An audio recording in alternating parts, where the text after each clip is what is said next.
네, 지금 소개받은 박동춘입니다. 저는 여기 지금 계명철학원에서 하는 그 차에 관련된 이 학술 세미나에 작년에 참여를 했고 올 상반기에도 차문화에 관련된 세미나에 참석해서 한국 차에 대한 전반적인 것들을 우리가 어떻게 노정해 봐야 하고 또 이런 개선점들을 어떻게 방향을 잡아가야 하는가라고 하는 문제들을 고민해 왔고요. 그러므로 해서 이번에 제가 발표할 주제는 현대 제다법의 문제점은 뭐 이런 것들을 어떻게 개선할 수 있는가라고 하는 주제를 가지고 발표를 하도록 하겠습니다. 물론 이 제다라고 하는 것들이 굉장히 특수한 분야이기 때문에 현대에 와서는 이 제다라고 하는 것들이 산업용 제다와 수제차 이렇게 크게 이제 대별을 할 수 있을 것입니다. 그런데 이제 우리가 근대 이전에 차문화에 있어서는 대부분 좋은 차를 어떻게 하면 만들어서 우리가 차를 마심으로써 가지고 있는 유의미를 어떻게 확장해 갈 것인가 여기에 포커스가 맞춰졌다라고 하는 것입니다.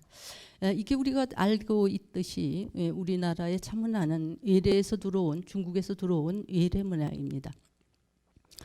이미 우리나라에 차문화가 들어온 것은 7세기 아니면 6세기 말이지만 이것이 한국화의 정체성을 조금씩 도모해 본 것은 신라 말 9세기에서 고려시대에는 완전한 고려의 유형을 이뤄냈던 차문화이고 아쉽게도 조선이 건국된 이후에는 통치의 이념이 성향으로 바뀌고 또 상대적으로 정치적으로 불교의 세력이 약화돼야 되는 상대적인 시대 배경 때문에 차문화가 함께 쇠락의 위기를 맞았던 것도 대체적인 한국 차문화의 양상이다 이렇게 말씀드릴 수 있겠습니다.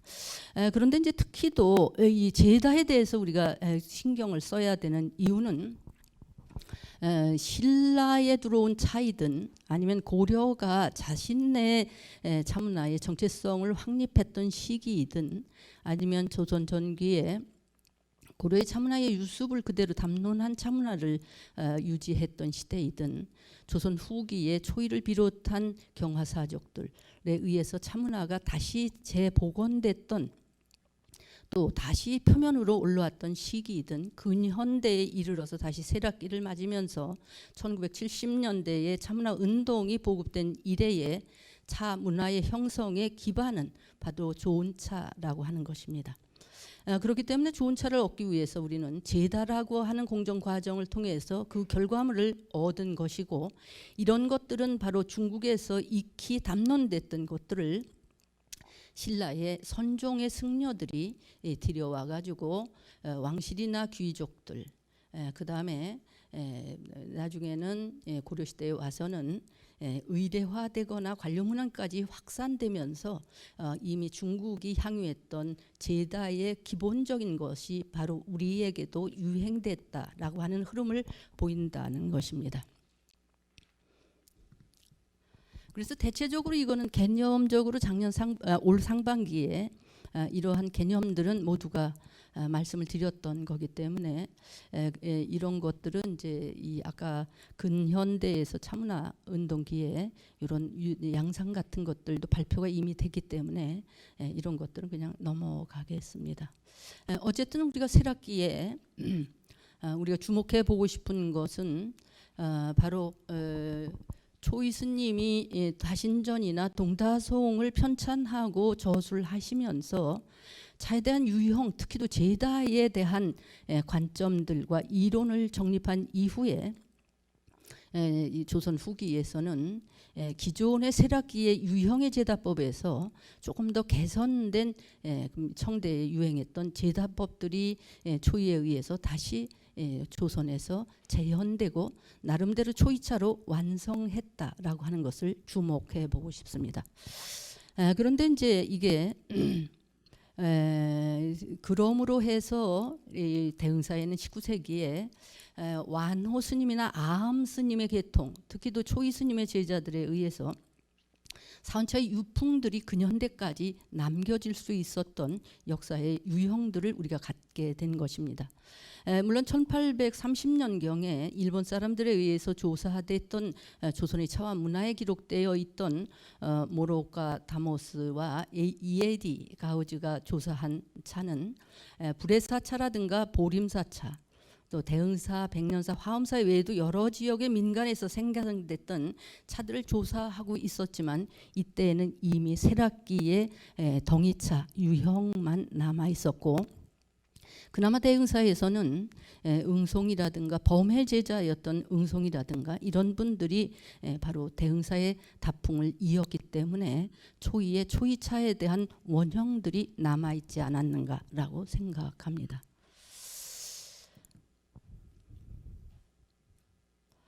그러면 이때 당시에 대흥사의 전반적인 다풍이면서 특히 또 제다의 흐름을 조금 살펴본다면 대흥사에는 연담 스님의 제자가 3위가 있었습니다. 이 3위는 연담의 제자였던 완호 스님의 제자 중에서는 3위가 있었는데 이때 호이하이 초이 이분을 3위라고 합니다. 대체적으로 이때의 19세기의 초중에서 중반기에는 바로 아함이라고 하는 사람에 의해서, 물론 만독사에 계셨던 승려이고 대흥사의 승려입니다. 이분에 의해서 또 초이나 이런 사람들, 특히 또 다산이 강진으로 유배된 이후에 차에 대한 관심에 따라서 대흥사 승려들은 차의 중요성을 인식했고, 이미 아함해정과 그의 제자였던 철경, 수령 같은 사람들에 의해서 좋은 차들이 생산되어 있던 그런 유풍들은 남아 있었던 것입니다. 그런데도 특히 또 초이를 우리가 주목해야 하는 것은 바로 대흥사에 전해진 선차의 제다법이 세락된 그러한 제다법들을 보완해서 그 이론을 정립하면서 초이차를 완성했다라고 하는 것입니다. 그러므로 해서 초이는 자신이 만든 차를 통해서 그와 교류했던 경화 사족들에게 차에 대한 애호를 끌어냈고, 또 우리 차의 우수성을 인식시키는 토대를 초이차로부터 마련했다라고 하는 것입니다. 그러므로 해서 초이차의 제다 방법은 대흥사의 다풍으로 계속적으로 유전되면서 근현대까지 이어져서 초이의 제다의 특성이라고 할 수 있는 맑고 담백한 차의 세계가 드러난 제다법이 보존되고 전승되고 있다라고 하는 것입니다.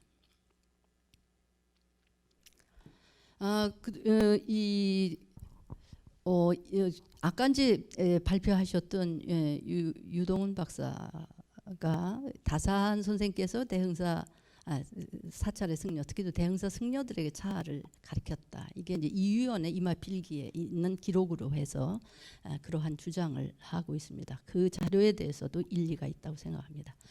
그런데 중국에 있어서도 그렇고 우리나라에 있어서도 그렇고 차문화의 주도 세력은 신라에서부터 고려, 조선 전기 후기에 이르기까지 승려들이라고 하는 사실은 변함없이 우리 차문화의 특성으로 기록되고 있는 것입니다. 그런 흐름은 부정할 수가 없는 것입니다. 그래서 다산 선생에 대해서 일찍이 여기 와서도 발표를 하셨던 송재소 교수께서 며칠 전에 아리랑 TV에서 저도 거기에 이제 그 출연을 해서 인터뷰를 하고 했는데, 거기에서 그 송재 선생님은 우리나라의 아마 다산 연구에선 최고의 권위자라고 저는 생각을 합니다. 물론 차문화에 대한 것도 여러 편의 시들을 번역하셔서 한국 차문화의 천년 차문화라고 하는 그러한 자료들을 집대성하시고 번역하셔서 물론 이제 거기에 차에 대한 부분이나 이런 것들은 조금 좀 미흡함이 있지만 그래도 자료를 총집했다고 하는 의미에서는 굉장한 역할을 했다라고 생각을 합니다. 그래서 이제 저도 이제 그 송재수 선생님에게 이 다산의 차에 관련된 것들을 어떻게 봐야 하는가라고 얘기를 했을 때 자기가 보시기에는 인터뷰가 있으니까 그거는 자료로 나중에 공유해 보시도록 하고요. 다산이 1801년에 강진으로 유배를 가서 바로 1808년에 보수를 해서 1809년에 다산초당에서 본격적인 강학과 저수를 하게 됩니다. 그리고 이제 그 다산과 아함이 교유한 것이 1805년이고 1805년에 다산은 아함 회장에게 걸명소라고 하는 것을 짓게 됩니다. 그런데 이제 이런 여러 가지 정황의 자료를 상정해 볼 때에 다산 선생이 차에 대한 이론을 제공할 수는 있지만 그 차를 승려들에게 가르쳤다라고 하는 문제는 조금 우리가 달리 봐야 된다. 그렇게 얘기를 하고 다산이 이제 차에 대해서 깊이 천착한 것은 바로 아함과의 교류를 통해서 차에 대한 이해가 더 깊어졌고 관심이 높아졌다. 이렇게 얘기를 하고 계십니다. 물론 저도 거기에 동의합니다.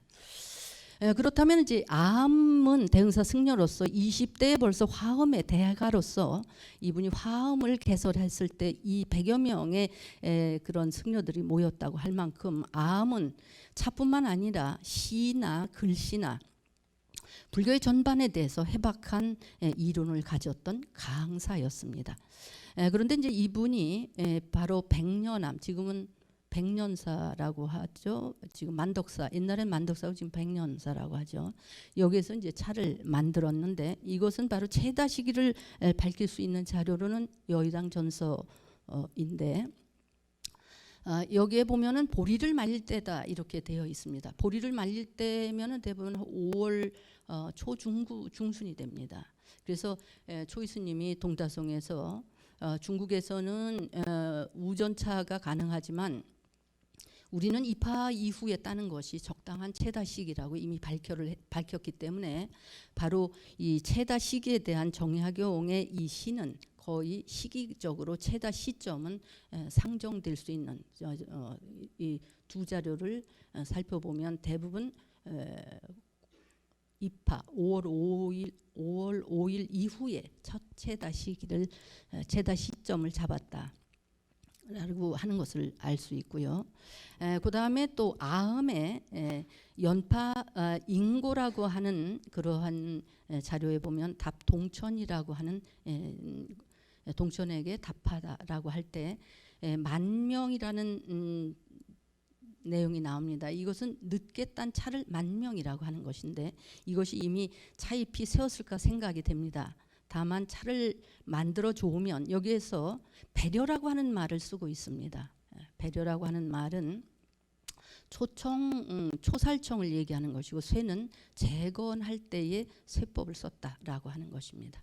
그래서 좋다고 하면은 삼가 이것을 보내겠다라고 하는 내용이 있습니다. 그래서 아함도 물론 다산도 해배됐던 1818년에 다신계 절목을 쓰시면서 좋은 차는 그 여린 잎으로 따고 그래서 잎차를 만들고 그 다음에 늦은 차는 덩이차를 만들어라 이러한 기록들이 나온 걸 보면 이때 당시도 좋은 차는 잎차를 만들려고 노력을 했고 대부분 사찰에서는 경제적인 것 문제 때문에 이 덩이차를 양단을 만든 게 아닌가 이렇게 생각을 합니다. 그 다음에 이제 이것은 바로 다산 선생이 나에게 시를 보내면서 차를 구했다. 그런데 이때 색성이 먼저 보냈기 때문에 나는 그 시에 화답하고 차는 보내지 않는다라고 하는 아함의 글입니다. 여기에 보면 이 차나무가 어느 데에서 자라는가 하는 것에 대한 환경론을 여기서 쓰고 있는데 넘어질 듯 칭칭 산봉우리 위에 올라가서 이것은 바로 차의 생육 환경을 얘기하는 것이고 한울가에 차를 조금 땄다. 차를 따는 사람한테 들었더니 대숲에서 나는 차가 가장 좋다 이런 말들을 쓰고 있습니다. 그러면 이 대숲에서 나온다라고 하는 것은 바로 차가 반음반양 식물이기 때문에 중로차가 가장 좋은 생육 환경이다 이런 것을 여기서 얘기하는 거고 여기에서 석화나 명월 같은 것들이 모두가 차의 이름입니다. 그래서 이거는 송대에 나왔던 차의 이름이기 때문에 바로 이 아함도 자신이 만드는 것이 송대에 유행했던 그런 명차와 동일하다라고 하는 자기의 의지를 이 시에서 밝힌 것이 아닌가 생각합니다. 그 다음에 이제 수령이 만든 차입니다. 여기서 보면 여기서 촉의 파선배라는 말이 나옵니다. 이것은 이 자료가 있으니까 읽어보셨으면 좋겠고, 이 초계라고 하는 것은 차를 초계라고 합니다. 차에서 차 이름은 영초라든가 감옥이라고 했던 것은 일찍부터 차에 대한 명칭들이 차가 그렇게 신비하고도 아름다운 것이라고 하는 이름 때문에 그러한 이름이 거명됐고, 초계도 풀 중에서 으뜸이다라고 하는 것으로 초계라는 말을 차의 이명으로 쓰고 있는 것입니다. 그런데 여기에 보면 선배라는 말을 써서 이것이 바로 배라고 하는 것은 증법이 아니라 초청 방법이다라고 하는 것을 알 수 있는 것입니다. 그런데 이제 다신제는 아까 이제 제가 요거는 말씀드렸기 때문에 고구 때에는 이제 여린 눈으로 눈차 여린 잎입니다. 그래서 이 배법을 써서 초청 방법을 써서 차 한 근을 만들고, 이뼈 때는 이제 만차를 따서 덩이차 두 근을 만든다. 이러한 그 다산의 다신교 절목을 통해 봐도 이 시기에 차는 두 개의 양단의 제다법으로 두 가지의 차류가 만들어진 것이 아닌가 생각됩니다. 그러니까 이게 1818년인경이죠. 그래서 고급차라고 하는 개념은 입차였고, 거친 차 이런 것은 덩어리차를 그렇게 인식한 게 아닌가 생각합니다. 그러면 구체적으로 초이차의 원리는 어떤 것인가라는 것을 살펴보도록 하겠습니다. 초이차라고 하는 이름은 최초로 거론된 것은 아까 남다병서나 남다시병서 두 자료를 얘기하지만 초이차라고 하는 이름은 1847년에 바로 황상이 일지암을 방문하고서 바로 초이에게 걸명하는 시를 쓰면서 그 초이가 만든 차를 초이차라고 하고 가장 좋은 차라고 얘기한다. 이것은 바로 다산의 아들이셨던 유산 정학연이 그렇게 얘기했다라고 하는 것을 풋노트로 달고 있습니다. 그래서 이때 당시에 초이차라고 하는 이름은 바로 초이와 교류했던 사람들이 초이가 만든 차를 초이차라고 불렀다고 하는 근거 자료는 바로 황상의 바로 걸명시입니다. 그래서 이제 이 초이는 대흥사에 전해졌던 그 선차, 물론 이제 세락기의 차죠. 이런 것들을 발전시켜서 초이차로 완성을 했고, 특히도 초이가 차에 대한 관심을 깊게 가진 것은 1809년에 대흥사로 거처를 옮긴 이후라고 생각합니다. 이때 당시에 바로 1809년에 대흥사로 오셔서 바로 이 초이 스님은 바로 다산 초당으로 다산을 찾아갑니다. 그 다음에 1815년에 김정일을 만나는 것은 바로 초이가 바로 자기가 교류하고 싶었던 경화사족들, 특히도 경화거족들이 차에 대한 관심들에 대한 것들을 인식하고 차에 대한 깊은 연구를 이때부터 시작한 것이 아닌가 생각합니다. 그러므로 해서 초이는 1828년에 그 앞자방 칠불사 앞자방에서 만보전서에 들어있는 다경체록, 물론 이것이 장원의 다록의 내용입니다. 이것을 필사해 와서 1830년에 다신전으로 편찬한 바가 있습니다. 이 편찬한 이유를 쓰시면서 자기의 그러한 그 삼위승으로 있었던 시자로 있었던 수홍이 차에 대해서 알고 싶다. 또 하나는 이 선종에서는 조주에 끽다라고 하는 전통이 있었는데 이런 것들이 지금은 없어졌다. 라고 하는 내용을 후발에 쓰면서 다신전을 왜 편찬했는가에 대한 이유를 변론하고 있습니다. 여기서 보면 다신전의 편찬은 이미 쇠락한 차 문화를 다시 복귀하기 위해서는 차에 대한 이론이 있어야 하고, 그 이론을 명대에 유행했던 산차에서 주목해 본 것이 아닌가 생각합니다.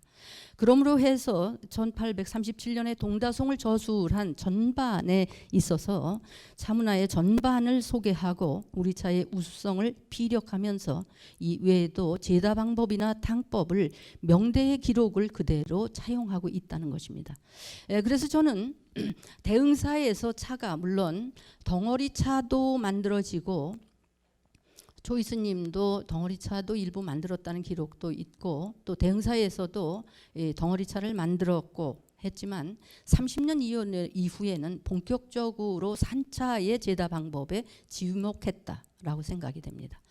그러면서 초이차의 이 그러한 원리는 산차의 초청 방법에서 연찬을 하면서 그런 좋은 차를 만들기 위한 노력을 경주했다라고 생각이 됩니다. 그래서 이제 그 지금 범해는 초이의 물론 제자이면서 초이의 제다나 이러한 차에 대한 다풍을 지근에서 본 제자이기도 합니다. 그래서 이제 이 범해 기록에 보면 늘 동다송을 읽으면서 자기가 차에 대한 그러한 깊이를 논의했다라고 하는 시들이 남아 있고, 대표적인 것은 초이차를 규명할 수 있는 것은 바로 그분이 저술한 초이차입니다. 초이차의 저술 방법은 거기에서부터 더 논증돼야 된다고 생각을 하고, 이것이 바로 동다송에서 기록하고 있는 제다의 이론과 일맥상통한다라고 봅니다. 그런데 이제 문제는 범해의 초이차에서 문제가 되는 것은 바로 번역의 문제입니다. 요건 차차 제가 여기서 설명을 드리도록 하겠습니다. 이것이 바로 그 동다송의 조다편에서 초이 스님이 주목한 바로 녹차의 제대 공정입니다. 이것이 바로 범해 스님의 초이차 내용입니다. 여기서 이제 문제가 되는 것은 바로 이 두 구, 촉구와 이구 두 구가 바로 차에 대한 어떤 체다 시기를 말한다고 한다면 3구와 4구는 제다 공정을 얘기하는 것이고, 4구와 5구와 6구는 바로 포장 방법입니다. 그 다음에 7구와 8구는 초이차가 어떤 차이다라고 하는 것을 설명한 시라고 생각을 합니다. 근데 이제 문제는 백두방원인이라고 할 때 이것을 찍었다라고 표현하는 데서 문제가 생긴 것입니다. 여기서 밀실에 말린다고 한다는 것은 이미 범해 스님이 이렇게 얘기했던 것이고, 또 밀실에 말린다라고 하는 내용은 응송도 이 방법을 쓰고 있다고 하는 것입니다. 바로 산차의 제다 방법입니다. 그런데 이제 여기에서 문제가 되는 것은 방원인데, 이것은 측백나무, 그러니까 이걸 잣나무라고도 하는데 이게 백은 사실은 측백나무입니다. 근데 여기에서 우리나라에서는 이거를 대부분 이제 잣나무로 번역을 하기 때문에 잣나무 이제 두라고 하는 것이 대같이 생긴 것입니다. 이것이 포장통입니다. 그래서 이것을 원이나 방이라는 것은 네모나게 아니면 둥글게 이렇게 포장을 했다, 이렇게 보는 것이 이 구의 구성으로 봐서도 합리적이지 않은가 이렇게 생각이 됩니다. 그래서 이제 만약에 초이 스님이 무조건 덩이차만 만들었다 그러면 우리가 당신전과 동다송의 이분의 제다의 언급을 어떻게 볼 것인가, 이런 거에 또 문제가 있고, 또 동다송의 저술이 의미가 없어지는 것입니다. 그렇고 또 이 범해의 초이차에서도 또 동다송을 그렇게 열심히 읽으셨다라고 하는 내용으로 봐서도 초이가 이 만들었던 제다 방법은 덩이차와 산차를 병용했대 30년 이후에는 산차를 제다하는 것에 주력했다, 이렇게 보는 것이 합리적이다라고 봅니다. 그래서 이제 이거 다시 재현해서 설명을 하면, 범해차의 공정 과정은 우선 차잎을 가리는 것이고, 그 다음에 고온의 무쇠솥에서 덕금 살청을 하는 것이고, 그 다음에 덮어서 비비고, 그 다음에 낮은 온도에서 재건을 한 다음에 이제 온돌에다가 말리는 방법은 지금도 저는 이 방법을 그대로 쓰고 있습니다. 그 다음에 이제 이 초이 스님이 양단의 제다를 했다라고 하는 것을 보여주는 것이 김명의 부원음입니다. 이거는 초이 스님의 시집에 시고에 들어있는 건데, 여기에 보면 찻싹을 이게 고구에 땄다라고 하는 것이 우전차란 말도 썼지만, 마치 매발 똑같은 차잎으로 만들어서 죽비에 탄 귀한 차다라고 여기에서 소개를 했죠. 그래서 이것은 바로 우전차로서 아까 저 다산의 다신의 절명에서도 얘기했듯이 여린잎으로 딴 차인 것입니다. 이 여린잎으로 딴 것은 바로 초청의 방법으로 했던 산차이라고 생각을 합니다. 그다음에 여기에서 또 하나 나오는 것은 우공초배라는 말이 나옵니다. 여기서 이 초배는 초살청법의 덕금차의 제다 방법입니다. 그러므로 해서 초이스님은 무조건 덩이차를 만들었다라고 보기에는 여러 가지 자료적으로 볼 때 또는 동자성의 저술의 배경에서 볼 때도 이것은 맞지 않는다라고 보여집니다. 그래서 이제 그것을 가장 지근해서 본 분이 바로 박영희 응송스님입니다. 이분은 이제 대흥사에서 1811년에 출가를 해서 평생을 대흥사를 떠나지 않은 분이고, 바로 범해가 열반한 지 10년인가 요때에 이분이 1811년에 출가를 합니다. 그래서 대부분 이때 다각 노릇을 했기 때문에 대흥사의 이런 유품들은 가장 많이 또 정확하게 본 분으로 응송스님을 꼽아야 하지 않을까 이렇게 생각이 됩니다. 그래서 이제 이분의 제다 방법을 제가 전승을 하고 있기 때문에, 그리고 이 응송스님과 함께 차를 만든 지가 한 10년 가까이 됐고요. 그분의 열반 이후도 계속 저는 연구를 지속하고 있습니다. 여기에서 보면 1979년에 제가 응송스님한테 문화에 나가서 80년서부터 이제 차를 같이 10년 동안 만들었는데 90년에 열반하셨으니까요.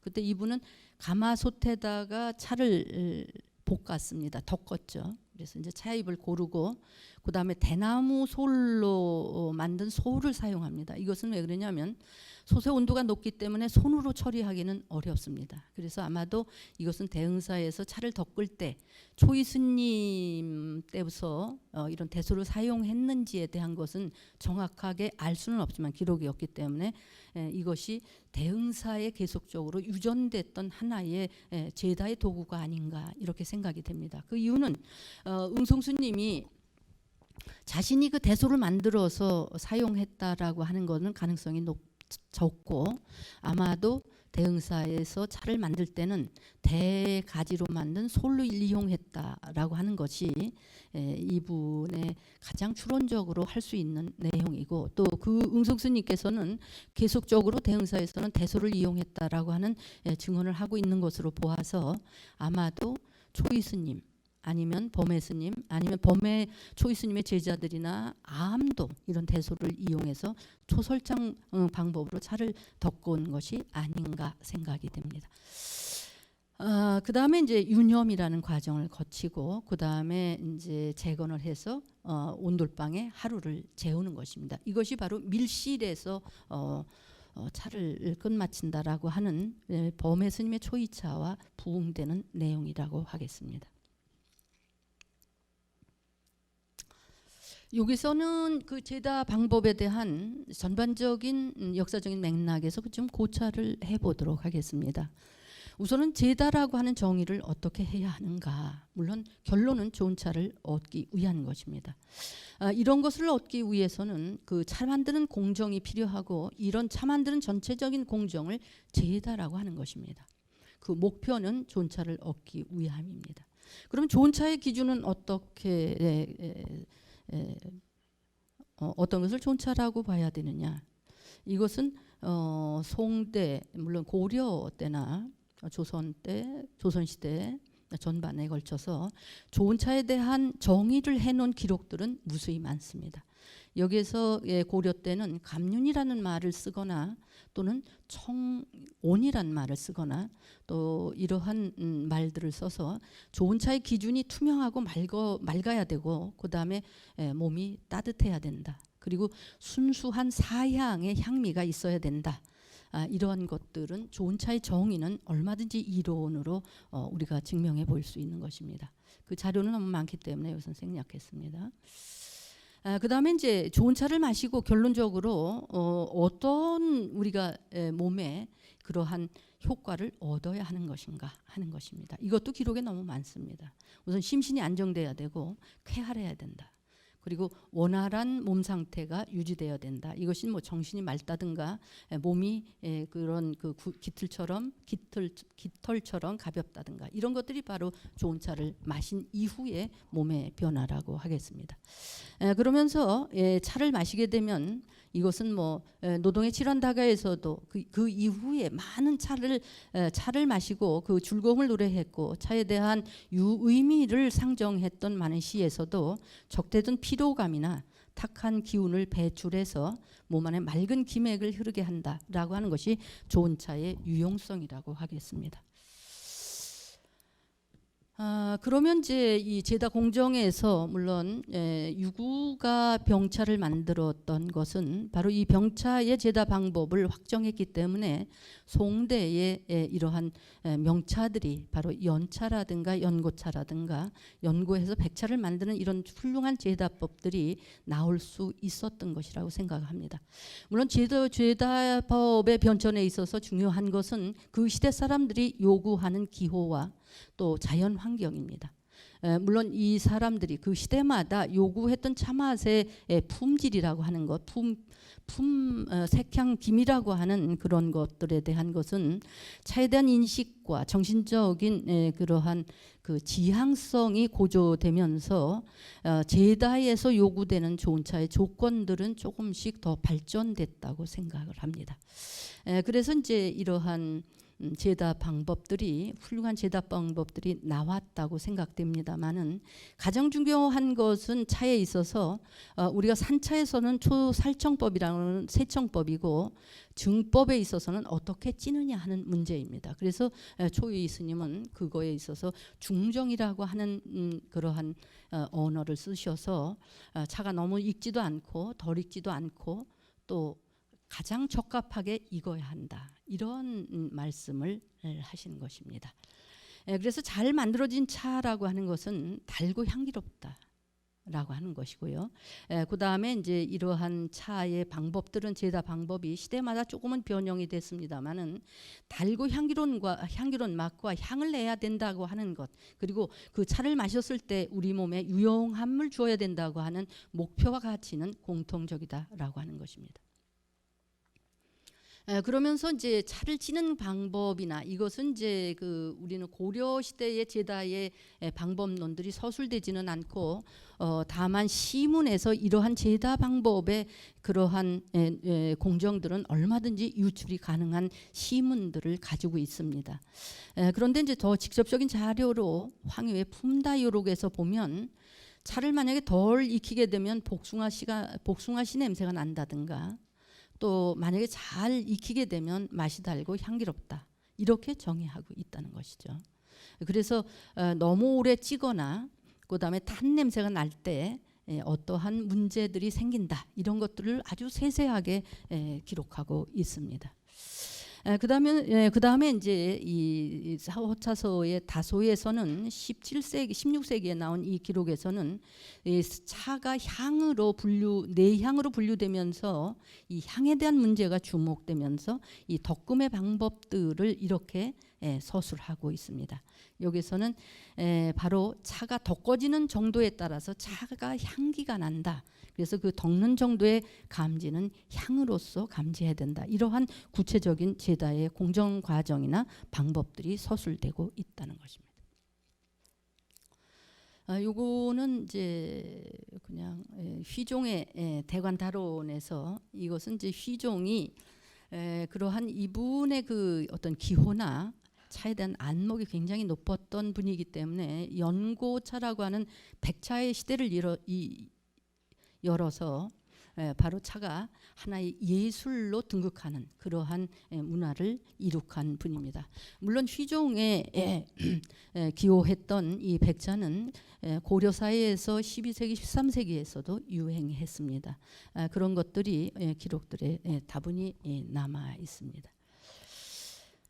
그 다음에 이제 동다송에서도 초청 방법들이 이제 요구되는데 이러한 것들도 아까 제가 제다의 목표에서 얘기했듯이 어떻게 하면 차가 가지고 있는 모순, 그러니까 너무 쓰거나 떨거나 이 아린 맛들을 그 열이나 증기로 중화해낼 것인가 하는 것이 제다의 가장 중요한 원리라고 하겠습니다. 이것은 생략하겠습니다.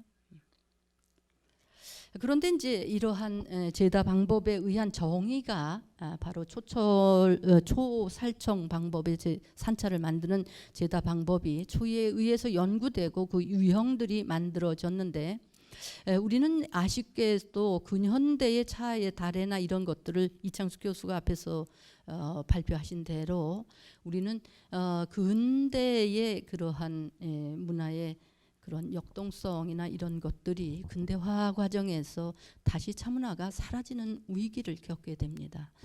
그러면서 이 70년대의 차문화 운동은 우리가 역사적으로 거부할 수 없을 만큼 일제의 압정기 동안에 일본 차에 대한 수뷴된 차문화의 유용성을 벗어나지 못했다라고 하는 것이 한계이고, 또 이때 당시 차문화 중반 70년대 중반에 차문화 운동을 하면서 이런 역사적인 맥락의 연구가 개진되고 그러한 것들을 기초로 해서 만약에 차문화 운동이 일어났다고 하면 달에도 한국의 정체성과 역사성이 좀 반영된 일반론들이 보급될 수 있었고, 제다나 탕법에 있어서도 미흡점이 노출되지는 않았을 것이라고 생각이 됩니다.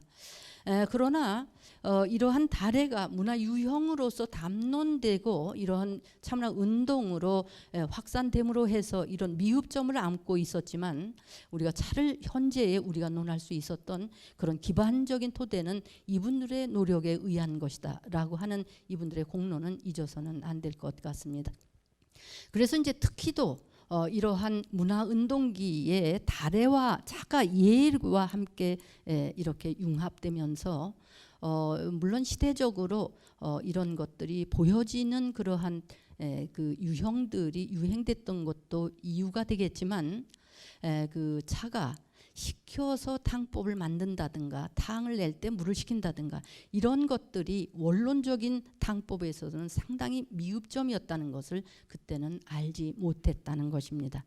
그래서 이제 이러한 방법론에 의한 차들이 범용적으로 확산되고 제다되면서 이 녹차는 가장 우수한 차임에도 불구하고 냉하거나 쓰고 떨다라고 하는 인식이 팽배됐고, 그러면서 녹차가 차를 마시면 배가 아프거나 속이 쓰리다, 그리고 냉하다, 이러한 인식으로 일반에게 확산돼서 녹차가 실제로 우수한 차임에도 불구하고 제다의 여러 가지 모순에 의해서 드러난 녹차의 폐단인 것은 인식하지 못한 채 녹차가 원래 그런 것처럼 그렇게 인식된 것이 일반의 일반론이었다는 것입니다.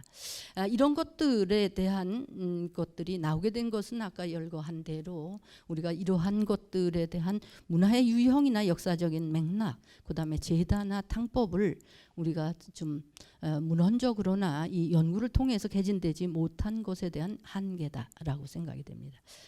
특히도 2000년대 이후에 우리는 구중구포법이 마치 좋은 차를 만들 수 있는 일반론법으로 우리의 전통차의 제다법임양 해자됐습니다. 이것은 번역의 오류가 엄청 크다라고 생각이 되고요. 그 다음에 이 구중구포나 삼증 삼포라고 하는 것은 다산의 언급이지만 이 구나 삼증은 이것이 증법의 해차는 아니라고 저는 생각이 됩니다.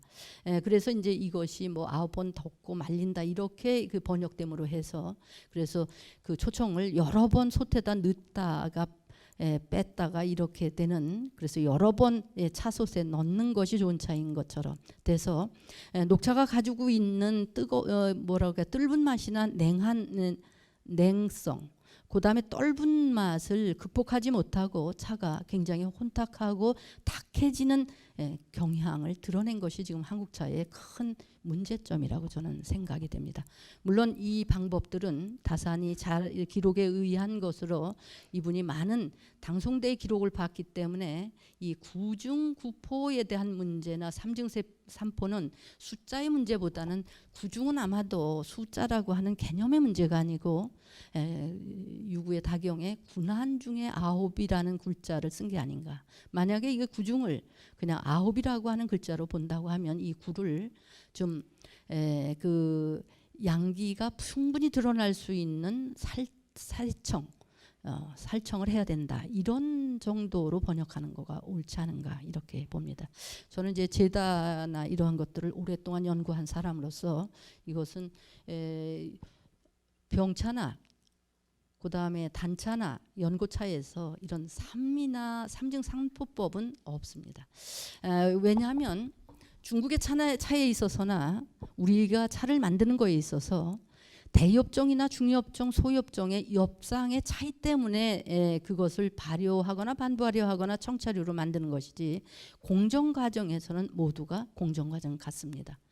소엽종을 만드는 데 있어서 중국 차를 만드는 공정 과정이 우리 차하고 다르고 그 다음에 또 우리 차가 특별히 다른 제다 방법으로 만드는 것은 아니고 다만 여기서 달라지는 것은 우리나라 사람들의 기호와 환경, 자연 환경에 따라서 그러한 초법이라든가 유념의 방법이라든가 이렇게 초이스님처럼 온돌에다가 차를 다시 재건한다든가 다 말려서 마지막 수증기를 수분을 거기에서 말린다든가 이러한 방법이 개진되는 것이지 이렇게 방법론상으로 특별한 것들이 나오지는 않습니다. 그렇기 때문에 이것은 상당한 번역의 오류로 인한 것이다 라고 보여집니다. 그러면 우리는 제다의 이 방법론을 어떻게 개선할 것인가 하는 것입니다. 우선은 저는 여기에서는 뭐 이게 요약적으로 이렇게 말씀을 드렸습니다만은 첫째, 차나무의 생육 환경에 대한 자연 농법을 지금 유기농을 많이 하고 있습니다만은 우리나라 산지를 이용해서 이러한 자연 농법으로 차나무를 다시 개량해서 산지를 다시 조성하는 것이 좋겠다라는 생각을 갖습니다. 왜 그랬냐면 보성 지역은 말할 것도 없고 하동 지역도 옛날엔 다 시비를 하고 농약을 쳤던 지역이고 10년 15년 정도 유기농을 진행해 왔던 것입니다. 근데 차에 있어서는 이미 토질이 오염된 것은 개선할 수가 없습니다. 그렇기 때문에 저는 적극적으로 차 산지를 새로운 곳으로 조성을 해서 친자연적인 농법으로 차나무를 재배해야 된다. 이런 것을 제안해 보고 싶고요. 그 다음에 이 제다의 초청은 지금 유행되는 것이 모두가 산차류고요. 또 하나는 이제 제가 이번에 2018년부터 고려시대 때의 단차를 복원해서 그것들을 표면으로 발표를 많이 하고 있습니다. 그래서 그런 양단의 차들의 특성을 그렇게 상정해 가면서 일반 사람들이 차를 마셔서 적어도 모순이 되는 차는 만들지 않아야 된다. 그런 것이 뭐냐면 너무 뜰거나 쓰거나 아니면 탁하거나 이런 차들은 만들어서 안 된다는 것이죠. 이러기 위해서는 아마도 지금 우리나라에서 나온 그 제다 방법 중에서는 중국도 저는 90년대에서도 답사를 엄청나게 했습니다. 그 다음에 이제 우리나라 차도 제가 실제로 40년 이상 차를 만들면서 연구를 부지런히 했는데 초이스님이 만들어 주었던 우리의 지금 제다 초청 살청 방법은 우리 풀 쓰기에 가장 적절한 제다 방법에 틀림없다. 이러한 확신을 저는 가지고 있으므로 그런 제다 방법들이 조금은 산업적으로 수치화해서 이것이 조금 보급형으로 가는 것이 우리 차의 경쟁력에서 굉장히 중요한 아이디어다. 이러한 전망을 해봅니다. 그러면서 이제 제일 중요한 것은 여러분들의 차에 대한 인식을 어떻게 할 것인가 하는 문제입니다. 그것이 우선은 소비자들이 차에 대한 것들을 정확하게 알고 또 좋은 차를 구분할 수 있는 안목에서부터 제다인들은 변화되는 것이고요. 또 하나 지금 우리가 그렇게 70년대에 열심히 차문화 운동을 해서 많은 차인들을 차에 대한 관심을 주변에 높였고 또 그런 차 산업이 지금 성공적으로 발전되지는 못했지만 여기까지 노정된 것은 문화운동 이후에 그분들의 노력이었습니다. 그럼에도 불구하고 우리가 이제 현재 상황에서 우리 차의 현실을 바라볼 때 그렇게 노력했던 그러한 노력의 공로들은 어딘가 다 사라지고 지금 우리가 즐기고 있는 차는 중국차라고 하는 현실입니다. 이것은 모두가 물론 중국차가 너무 산업적으로 그러한 단가가 낮다든가 또는 차를 다리기에 아주 편하다든가 이런 것들은 현대적으로 활용할 수 있는 여부는 많다. 그렇게 생각이 됩니다만은 중국차가 유통되는 중국차 지금 현재 우리 시장에서 유통되는 차는 모두가 중하품입니다. 그래서 훌륭한 제다로 만들어진 그다음에 좋은 차라고 할 수는 없습니다. 그렇기 때문에 우리가 이제 좋은 차에 대한 정의를 좀 바르게 이해할 필요가 있고, 여기서부터 우리가 다시 시작을 해서 차문화의 재도약을 준비해야 된다. 그러기 위해서는 좋은 차에 대한 기준과 그 다음에 어떻게 하면 우리가 좋은 차를 만들 수 있는가, 육종에서부터 제다의 원론을 다시 한번 종합적으로 검토해서 이러한 검토에 의한 것들, 그리고 좋은 아이디어들이 새롭게 이렇게 활용되면서 차에 대한 정의를 다시 한번 우리가 재조명할 필요가 있다, 이런 생각이 듭니다. 요 정도로 해서 제 발표는 마치도록 하겠습니다. 나중에 이제 종합 토론에서 여러 가지 질문이나 이런 것들이 나올 테니까요. 그때 다시 또 말씀드리도록 하겠습니다. 감사합니다.